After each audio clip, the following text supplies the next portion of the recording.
Kunning muhim va dolzarb yangiliklari bilan dunyo yangiliklari o'z ishini boshladi.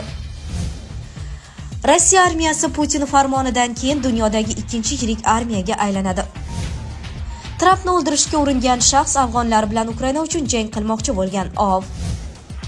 Hamas Isroilga qarshi yetarli resursga egaligini ma'lum qildi. Kursk oblasidagi qarshi hujum Rossiya qo'shini biror muvaffaqiyatga erishdimi? Tramp reytingini oshirish uchun suiqasddan foydalanmoqchi Bloomberg. Ukraina NATOga kirmaguncha mamlakatda tinchlik bo'lmaydi Stoltenberg. UzAuto Motors bosh direktori jarimaga tortildi. Rossiya armiyasi Putin farmonidan keyin dunyodagi ikkinchi yirik armiyaga aylanadi. Rossiya prezidenti Vladimir Putin qurolli kuchlar shtat sonini 2.389.000 kishiga oshirish haqidagi farmonni imzoladi. Ulardan 1.5 millionni harbiy xizmatchilar tashkil etadi. Farmon 2024-yil 1-dekabrdan kuchga kiradi. Harbiy xizmatchilar soni 180.000 kishiga oshdi. Oxirgi marta prezident 2023-yil dekabrda armiya sonini 170.000 kishiga oshirib 2.209.000 nafarga yetkazgan edi. Rossiya Mudofaa vazirligi ma'lumotlariga ko'ra, 2023-yilda Rossiya qurolli kuchlarida 2 ta armiya va 50 ta yangi tuzilma tuzilgan. Putinning aytishicha, o'tgan yil oxirida armiyaga qurol yetkazib berish 2022-yilga nisbatan 3 barobarga oshgan. U qurolli kuchlarni mustahkamlash davom etishiga va'da berdi. Putinning farmonidan keyin Rossiya armiyasi askarlar soni bo'yicha dunyoda ikkinchi bo'ladi. Statistik ma'lumotlarga ko'ra, bugungi kunda harbiy xizmatchilar soni bo'yicha yetakchi 3 davlat Xitoy, Hindiston va AQSh hisoblanadi. Putinning farmonidan keyin Rossiya armiyasi harbiy xizmatchilar soni bo'yicha Hindiston va AQSh qurolli kuchlaridan o'zib ketadi. Rossiya Mudofaa vazirligi jangovar tarkib sonining oshirilishini NATO blokining tajovuzkor faoliyatiga munosabat deb atadi va bu shartnoma bo'yicha harbiy xizmatchilar hisobiga bosqichma-bosqich amalga oshirilishini, safarbarlik rejasi yo'qligini ma'lum qildi. Ma'lumot uchun, Rossiya armiyasining shtat soni 2023-yil dekabr oyida 2.209.130 kishiga, shu jumladan 1.320.000 nafarni harbiy xizmatchiga ko'paytirgan. Trampni o'ldirishga uringan shaxs afg'onlar bilan Ukraina uchun jang qilmoqchi bo'lgan ov. AQSh sobiq prezidenti Donald Tramp golf klubida o'ynayotganida 58 yoshli Ryan Root unga suiqasd qilishga uringanlikda gumonlanmoqda. U nafaqat demokratlar, balki Ukraina tarafdori bo'lgan. Bu haqda Bild xabar berdi. Ryan Root 2022-yilning bahorida Kiyevga borib, u yerda kurashish va o'lishga tayyorligini, Putin esa tugatilishi lozim bo'lgan terrorchi ekanini aytgan. Men uchun boshqa ko'plab ziddiyatlar kulrang, ammo bu ziddiyat aniq qora-oq. Gap ezgulik va yovuzlik kurash haqida bormoqda, deya u Ruminiyaning Newsweek nashrida aytib o'tgan. Root Ukraina armiyasi uchun jang qilish maqsadida chet el legionini tuzishga uringan. U New York Times muxbiri Thomas Gibbons-Neffga buning uchun afg'onlarni jalb qilmoqchi ekanini aytgan. U Iroqdan Polshaga jangovar qobiliyatli afg'on qochqinlarini AQSh harbiy transport samolyotida olib o'tishni tashkil etmoqchi ekanini ta'kidlagan. Ularga Pokistondan pasport sotib olishni rejalashtirgan, deydi muxbir. Hamas Isroilga qarshi yetarli resursga egaligini ma'lum qildi. Hamasning yuqori martabali vakili Usama Hamdam urushdagi yo'qotishlarga qaramay, Isroil bilan urushni davom ettirish uchun yetarli resurslarga ega ekanliklarini aytdi. Bu haqda The Times of Israel xabar berdi. Qarshilikni yuqori darajada davom ettirish imkoniga egamiz. Shahidlar, qurbonlar bo'ldi. Biroq buning evaziga tajriba to'plandi va yangi avlodlar qarshilikka jalb qilindi, deb ta'kidladi Hamdam.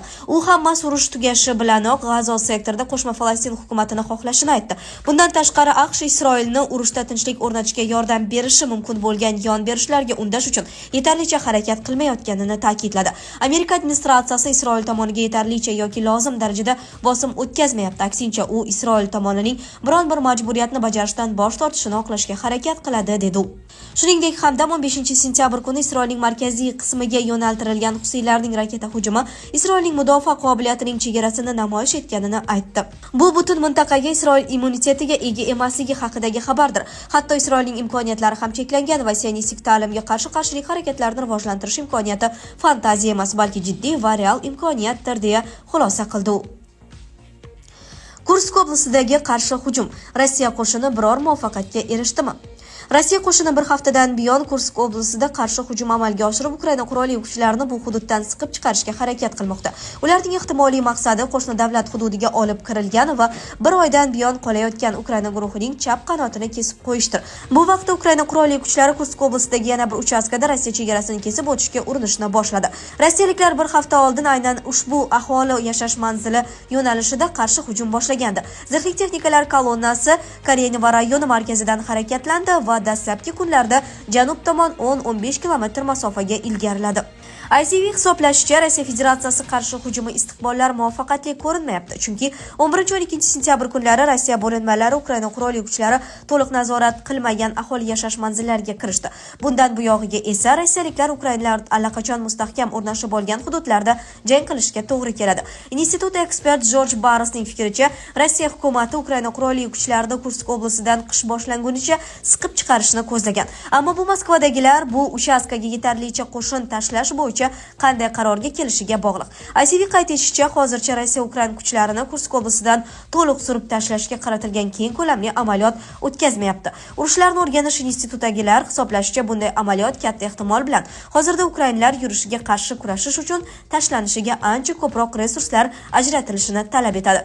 Shu bilan birga ITV ekspertlari fikricha, Rossiya katta ehtimol bilan Ukrainadagi harbiylarning yana bir qismini olib kelishga to'g'ri keladi, chunki Kursk oblastiga yo'nalgan harbiy bo'linmalarning katta qismiga jangovar tajriba yetishmayapti. Rossiya qarshi hujumining hajmi va ko'lami istiqbollari noaniq. Kreml ukrainlarni 2024-2025 yillar qishiga qadar siqib chiqarishga urinib ko'rishi mumkin degan Barres Ukrainadagi Sasputnik telekanalga. Shu bilan birga u Amerikaning Forbes nashri o'z manbasiga asoslanib yozishicha, Vladimir Putin Ukraina qurolli kuchlarini Kursk oblastidan chiqarib yuborish uchun 1-oktyabrgacha muhlat bergan.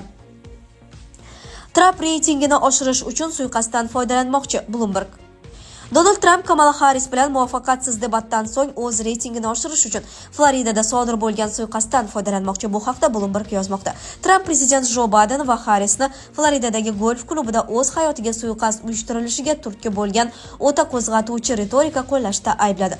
Suiqasd qilmoqchi bo'lgan shaxs Bayden va Harrisning so'zlariga ishondi va shunga muvofiq harakat qildi, dedi Trump Fox News Digital telekanaliga bergan intervyusida. Trump shuningdek, Demokratik partiyani uni demokratiyaga tahdid sifatida ko'rsatishga aybdor deb hisoblashini ta'kidladi. Uning fikricha, haqiqiy tahdid Bayden va Harrisdir. Bloomberg ta'kidlaganidek, bu bayonotlar shuningdek o'z siyosiy raqiblarini suiqasd uchun ayblashga urinish, Trampning prezidentlik poygasiga yo'nalishni o'zgartirish va Harris bilan muvaffaqiyatsiz bahsdan so'ng tashabbusni qayta qo'lga kiritish istagini ta'kidlaydi. Ukraina NATOga kirmaguncha mamlakatda tinchlik bo'lmaydi. Stoltenberg. Kiev NATOga qabul qilinmaguncha Ukrainada tinchlik bo'lmaydi. Bu haqda NATO bosh kotibi Jens Stoltenberg Foreign Policy nashriga bergan onlayn intervyusida aytdi. Ukraina NATOning bir qismi bo'lmasdan turib mamlakatda tinchlik o'rnatib bo'lmaydi, dedi Stoltenberg. Biroq uning so'zlariga ko'ra, NATOga a'zo davlatlar Ukrainani ittifoqqa taklif qilish bo'yicha haligacha kelishuvga erishmagan. Avvalroq Rossiya prezidenti Vladimir Putin agar NATO davlatlari Kievga g'arbning uzoq masofali qurollarini qo'llashga ruxsat bersa, bu alyansning Rossiya-Ukraina mojarosiga bevosita aralashuvini anglatishini aytgan edi. Stoltenberg intervyuda alyans davlatlari Kievga Rossiya hududiga g'arb qurollari bilan zarba berishga ruxsat bersa, NATO Ukrainadagi mojaroning bir qismiga aylanmasligini ta'kidladi. Biz mojaroning bir qismiga aylanamiz deyish noto'g'ri, dedi u va NATO Eron hamda Shimoliy Koreyani Moskvaga harbiy yordam yetkazib berayotgani uchun mojaroning bir qismi deb hisoblamasligini qo'shimcha qildi. UzAuto Motors bosh direktori jarimaga tortildi. UzAuto Motors aksiyadorlik jamiyati bosh direktori shvetsariyalik mutaxassis Bu Igne Andersenga ish haqining 5% miqdorida jarima jazosi qo'llanildi. Bu haqda Istiqbolli loyihalar milliy agentligi korporativ axborot yagona portalida ma'lum qilindi. Qayd etilishicha, UzAuto Motors aksiyadorlik jamiyati bosh direktori Bu Igne Andersen UzAuto Motors Powertrain tashqi savdo operatsiyalari bo'yicha muddat o'tgan debitor qarzdorliklarni o'z vaqtida bartaraf etish choralarini ko'rmagan. Shu sababdan direktorga ish haqining 5% miqdorida intizomiy jazo chorasi qo'llanilgan. Ma'lumot uchun, Bu Andersen Shvetsiya harbiy akademiyasining hamda Garvard universitetining oliy menejment dasturi bitiruvchisi hisoblanadi. U avtomobilsozlik sohasidagi faoliyatini 1987-yilda Shvetsiyaning Saab Automobile AB kompaniyasida boshlagan va bir nechta taniqli kompaniyalarda faoliyat yuritgan. Sizlarga yetkazmoqchi bo'lganlarimiz shulardan iborat edi. Dunyo yangiliklaridan uzoqlashmang.